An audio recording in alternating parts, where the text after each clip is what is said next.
Nick, welcome. How you doing, man? I'm doing really well. You are a pretty man, I have to say. I've been called many things, and pretty has never been one of them, I don't think. You know, there's been a lot of hubbub. I like that word. There's been a lot of talk around the station because we have some people come up here every now and then. But when the signs went up from our program director that Nick Lachey was going to be here, the ladies went out and bought new outfits. No, seriously, there's a couple of women out there that went out, they bought new blouses and shirts and stuff. They're probably going to want to take a picture with you, but you caused that kind of stir. Well, right? they look very nice on the way in, I do have to say. That's it. They're going to enjoy hearing that, I'm sure. And you look tan. You've been sunning, getting ready for your big album, and you're back. Talk to me a little bit about why now. How come this is the right time to get this album out? What's the process been like?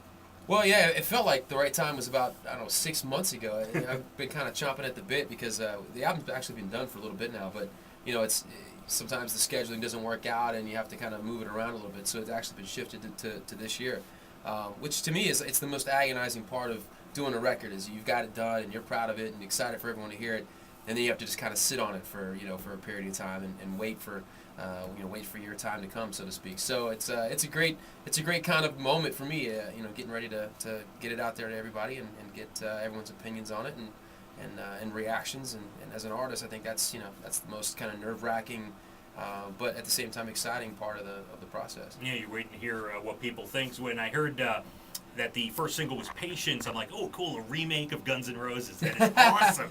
I was waiting for the whistling. But from what I hear and from what you're going to play for us today, it's a cool ballad, just like a cool love ballad, right? It is. It is actually a remake, though, of a song done by a group called Take That, they're a huge boy band pretty much throughout the rest of the world.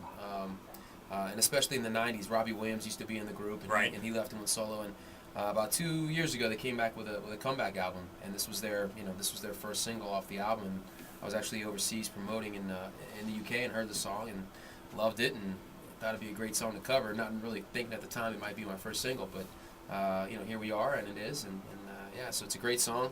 I wish I had written it, but I didn't. But yeah, definitely one I can relate to, and I think a lot of people out there can kind of wrap their head around and relate to as well. 98 Degrees years ago. I mean, and in my mind, I'm not just saying it because you're here. You guys, 98 Degrees of the boy bands, NSYNC to the Backstreet Boys, you guys, I thought, had the best voices. You had the best vibe going. Maybe there was a little more album sales from NSYNC when they sell 3 million albums in 1 week. But I thought as a whole, as a group, you guys had it going on the best. What's the difference between all the guys, you and your brother and everyone, making music and the stir back then as to putting out an album now with the internet and everything else? What's the difference in your mind now making music so many years later? Yeah, I feel like kind of a dinosaur in this business. I'm very fortunate to have been in the record business for almost, well, I guess it really has been 10 years now, over 10 years. So I've seen a lot change, and I think that the computer, with downloading music and all that, has been the single biggest thing that's changed the music business, and we've seen it affect the business financially in some negative ways, but also I think it's forced everyone in the business to kind of adapt in a way that maybe down the line will be a positive one. So I think it's great you're able to buy music online now. That certainly wasn't the case when I was in 98 Degrees. It was all about CDs and selling the singles on CD. Mm-hmm. And now, now all that has changed, dramatically. So, it's just you have to kind of try and change along with it and adapt.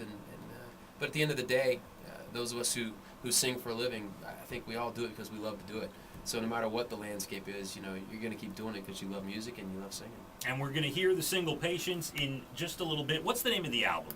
It's called Coming Up for Air. Okay. Yeah. Coming Up for Air, and the release date is? It's in May sometime. I don't know the exact date, but it's going to come out in May. And as you said, Patience is the first single off the album. Give us that musician 30-second blurb.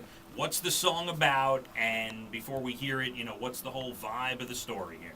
Yeah, I think the story is really, it's about a guy who's coming out of a previous relationship, and he's already gotten involved with somebody else, but. Basically the gist of this is he's kind of telling this new person in his life who he genuinely cares about and wants to be with and wants to have a future with, that, you just got to give me a minute to get over this other thing. I want to be the best I can be for you, and in order to do that, I got to get over, what's happened in the past for me. So, I guess I can relate to that on some level, and yeah, that's what kind of drew me to the song. But that's the gist of it. It's you gotta have patience and give me a minute. so I can give you what you deserve.